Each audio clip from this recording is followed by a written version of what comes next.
Hi guys, welcome back to my channel.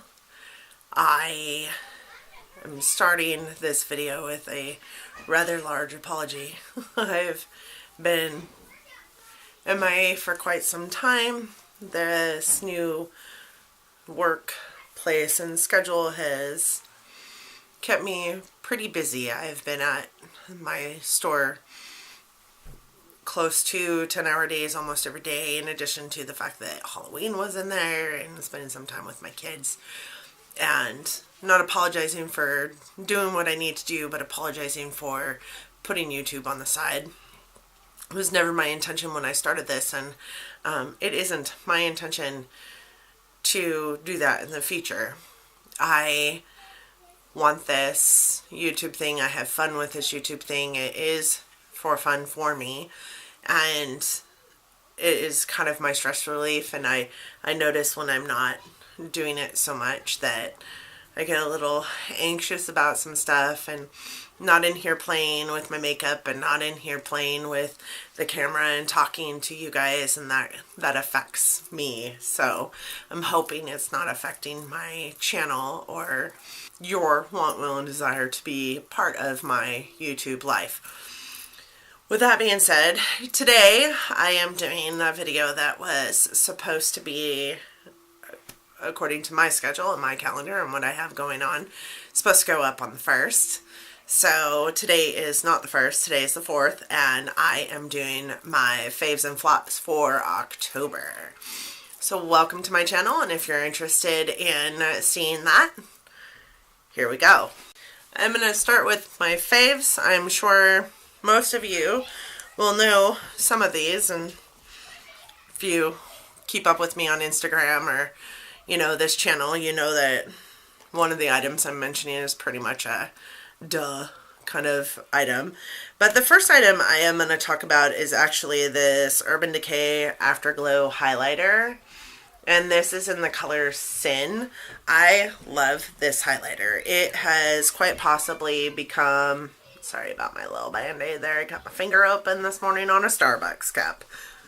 What? So this has quite possibly become one of my favorite highlighters. It's not really a in-your-face kind of highlighter. I guess it could be an in-your-face kind of highlighter, but for me it's not. I just put it on my brush and put it on, but this is what it looks like, and then buffed out, it kind of just melts into your skin and gives you that like presence of a glow, but not really super holy crap glow, not seeing me from the stars glow. And because I'm old AF, I don't need the see me from the stars kind of glow. So I love this highlighter. It was sent to me for free from Urban Decay as my birthday gift, and I appreciate them so much. I can see myself repurchasing this in the future if I ever find myself moving through this highlighter. The next item that I have that is a favorite is this Japanese makeup brush cleanser. It's the Daily Cleanser, and I love this stuff. I put it on my brushes every single time I'm done using them, and it just takes all the makeup off of them, and it doesn't negate the fact that you should still clean your brushes once a week, but it does a great job for daily cleansing. The only thing I have to say about it that I don't like a lot is that it goes so fast. It goes so fast. Like, I think the spritzer on it is amazing, but I think it's maybe just a tad bit too big for your actual need, because the e.l.f. one that is approximately the same size lasts so much longer. I got this in a set of 3 travel sizes, and I'm already through 1.5 of them, and that to me is just really, really quickly that I'm going through it. My next favorite was actually sent to me in a BoxyCharm, and it has become my favorite lip product this month, and it is the Jonteblu, I think that's how you say it, lip liner in Spice, and that is the color of it. It is just a really neat, not neat I guess, but it is just a really neutral color, and it's kind of like a Your Lips But Better or My Lips But Better color, and I really enjoy it, and I've been wearing it pretty much every day. The next item I have is the IT Cosmetics Brow Power, and I just have the little deluxe sample size, but I seriously would contemplate repurchasing this. It's got a spoolie that is a rather nice spoolie, and it is a rather large pencil. I find this is really dark for me, and it's called Universal Taupe, which is weird. In my opinion, taupe is more of a blonde, and this definitely looks like it's more of a brown. But I really do like this brow pencil and what it does for my eyes. I do like the MAC eyebrows better, and it is cheaper, so if I had to go the route of buying another eyebrow pencil, this is probably the one I would buy, but I have one coming to me from NYX in an Ulta purchase that I just made, so I'm going to try that one first and see which one I like. I have purchased many brow products, and probably this one and the MAC eyebrows so far are my favorites. My next 3 favorites are all palettes, and if you guys have been watching my channel, you probably know that these are coming. So these two first, the Karity palettes. I have Karity Mattes and Karity Frost, and these are amazing palettes. So the whole draw to these for me were they were an indie brand, and they were 21 shade palettes, and these pan sizes are pretty huge for $29 a piece, and I actually got them with a coupon code, so it made them like $24 a piece or something like that. So this one's the mattes. The pigmentation on these guys is amazing. Like here we're dipping into the purple, and this is that purple. The pigmentation is just amazing. You can't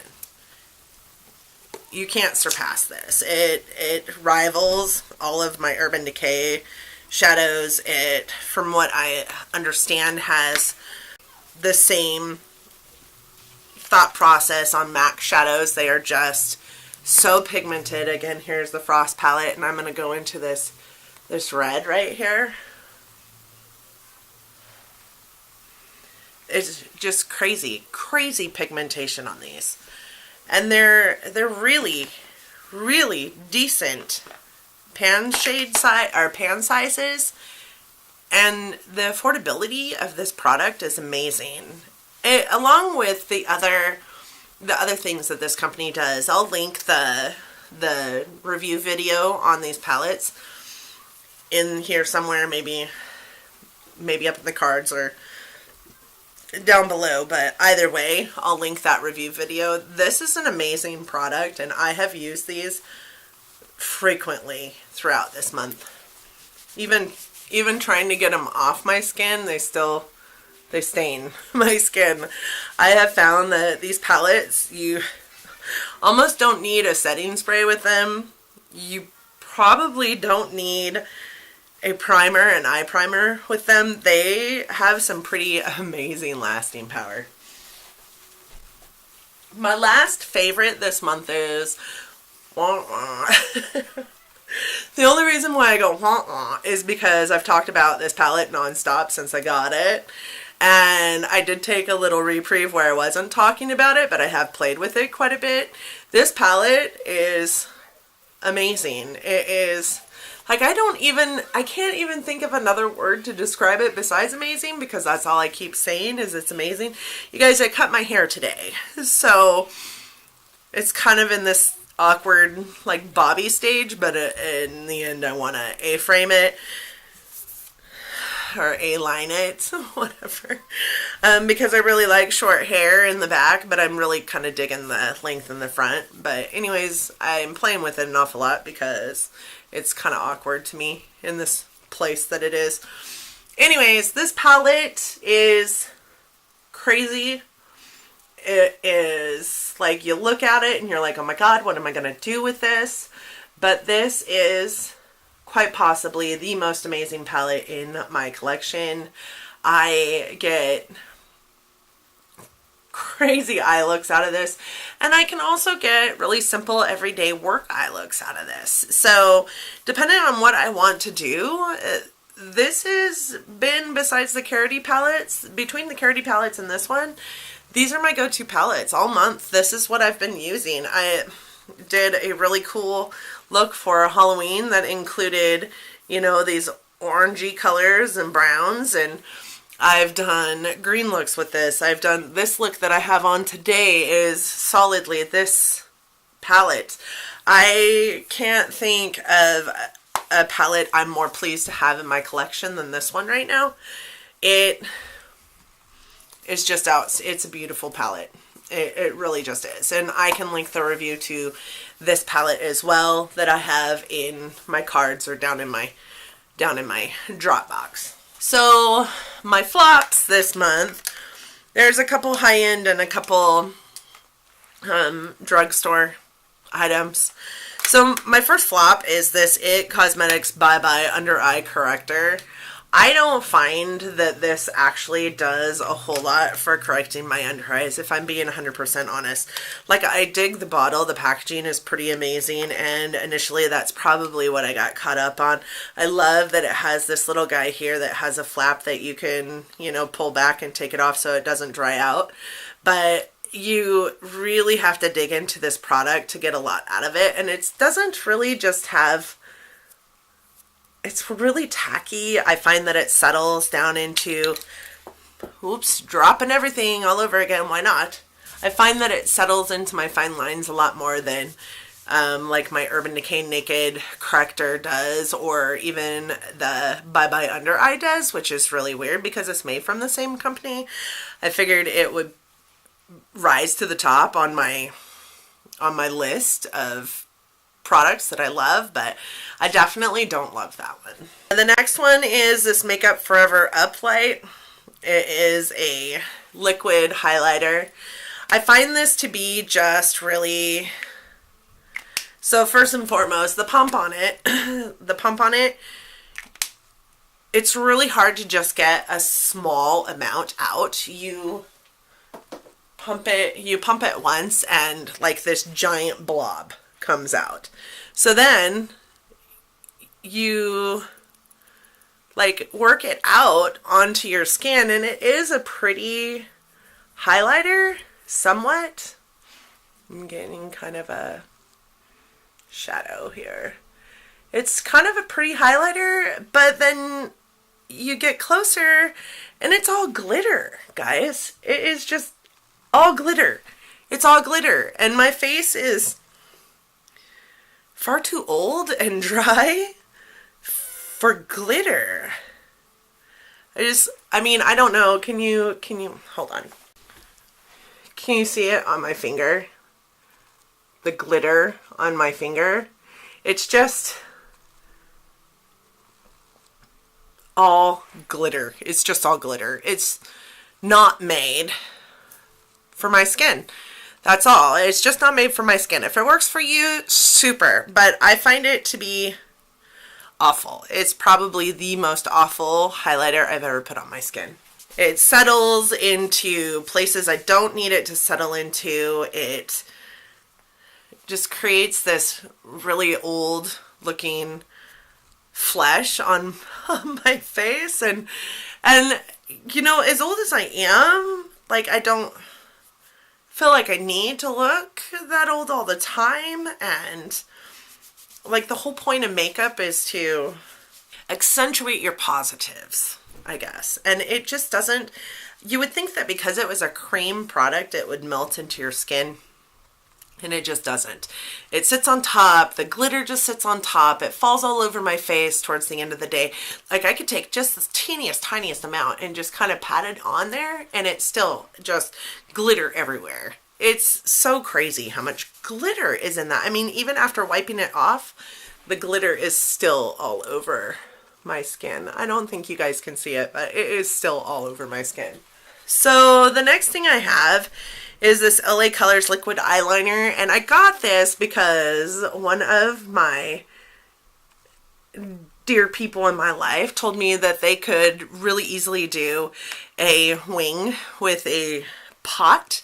And so I just picked this up from the dollar store, so duh, like it's probably not an amazing product, right? I just feel like maybe I could do a winged eyeliner with a pot, but this is not the pot. This guy's little dude is just so super thin that it's really even hard to create eyeliner with it, let alone a wing with it. I feel like I need a little bit more stability, so I'm going to try a different pot eyeliner. This is definitely not one that will be staying in my collection. The last thing I got is this Bronx Colors Contouring to Go, and it is this little contour kit. And when I first got it, like, I thought it was a powder product, and it's a cream product, and I was excited to try actually a cream contour product. But this is a really hard cream. It's a really hard cream. It's hard to get anything off that is substantial enough to try and work it on your face. I find that I like to put cream products on with a sponge, and I find that I really have to dig into this product to get anything onto my sponge, anything worthy of using on my face, something that actually appears on my face. It's really hard to do with this product. It's just a super hard cream product, and like before, like the product just before this, it just doesn't work for me. It just doesn't work on my face. It's a super hard creamy product, and for somebody who's not used to cream products, it's not working for me. I can't use a brush with it. The only options I have are my fingers and a sponge applicator is what I prefer, and it's just not working. So that is my favorites and flops for October. I hope you guys enjoyed them. Let me know what your favorites and flops were for October. And thank you so much for watching this video. And until next time, bye guys.